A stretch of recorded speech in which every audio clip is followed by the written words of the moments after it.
Supreme Magus, web novel, Chapter 506, The Day After Part 2.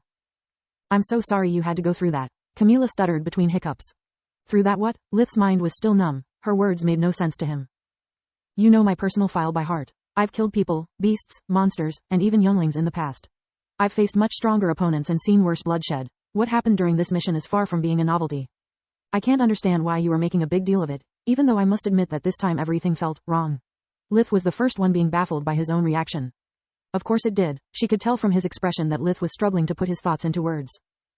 It's because I know your personal file that I know you have never killed someone who was fighting to protect their family, no matter their race. Lith pondered her words before realizing that she was right. In the past, all of his opponents had been people who either had tried to kill him, or those whose interests clashed with his own.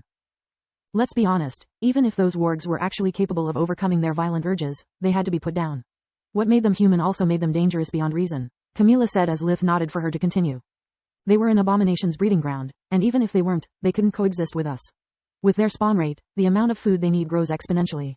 In the long run, either them or us would have been forced to starve. Yet all of our reasoning doesn't change that. In a way, they were innocents. There was no malice behind their actions, only the will to provide their beloved ones a better future, which is exactly what you do from a tender age. It doesn't matter if you did it out of duty or because this Teska forced your hand, either way, you have been forced to kill yourself over and over. Lith remained dumbstruck at the realization. The act of killing the wargs was nothing but a drop in the ocean for him. Even the farmer's death wouldn't have left such a strong impression if not for the man's tragic past being so similar to his own. Lith didn't feel bad for them, he felt bad because he had walked more than 1 mile in their shoes. He knew how hard it was to fight against impossible odds, just to fail miserably because of an unavoidable fate, like it happened with Carl. Are you saying I'm feeling bad for myself? Lith said with a flat tone, the numbness still paralyzing his feelings. Yes, and you have every right to. Because you did the wrong thing for the right reasons and because this job just took away a piece of your heart. She angrily slammed her fist on the table, yet her tears never stopped. Why are you crying? Why are you so angry? Lith asked. I'm angry because of what the army made you do. They can call it collateral damage, or with any fancy word they want, but it's still murder. I'm crying because you can't, she said while placing her hand above his heart. You don't have to cry in my stead, he replied. I want to, someone has to, otherwise you'll just shrug everything off like it's nothing and add another scar in here. Camila placed her hand above his heart. Believe me, I know that there are wounds that never heal.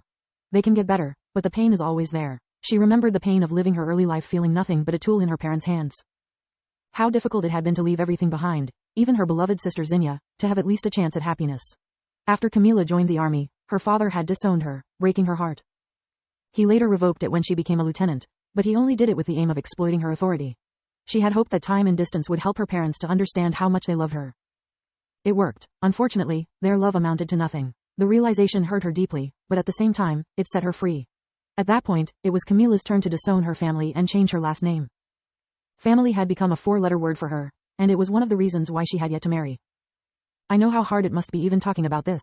There is no escape from such ugly events, but you don't have to bottle them up, nor to face them alone. Do you have plans for tonight? She asked.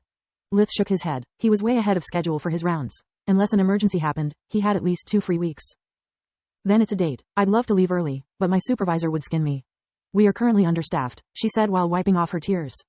These are the spare keys for my apartment. Wait for me there, I'll come back as soon as I can. She took the recording device and left before Lith could reply. Even in his confused state, he realized how big of a step it was for her. Giving him free access to her apartment meant she was willing to further deepen their relationship. I doubt she usually brings along spare keys, unless she had been considering to give them to me for a while. He thought. Agreed, Solis sighed. She is completely right. The mission with the wargs pushed all of our wrong buttons. I feel like crap too and I'm not in the mood of remaining alone either. I can't stand being the third wheel, not today. Can you please bring me to Lucia and call Tista? I could really use a friend. Of course I can, Lith replied as he left the army's headquarters for the local branch of the Mage Association. Solis didn't understand why he took that detour instead of using the army's warp gate until he bought another communication amulet. I know how bad you feel and how insensitive I can be, especially when I'm neck deep into my own shit. You shouldn't spend the night holed up in the ring while I have fun. You deserve so much more and I'm sorry I can't give it to you. He thought. The least I can do is to give you as much independence as I can. He had Solis imprint her own amulet before sharing with her his rune, Kala's and Tista's. Solis was deeply moved by his gesture. Even though she had never expressed it, Solis had long since desired to have a way to freely talk with her friends without going through Lith every time. It was the first present he had ever given her, and it was akin to freedom. Solis didn't perceive it as distancing himself from her, quite the opposite. Lith was recognizing her as an individual, giving her some personal space in his trust. They shared an enormous pocket dimension, yet until that day it never contained anything of hers. That communication amulet was her very first possession in over 12 years. She loved both Lith and the amulet beyond what words could express.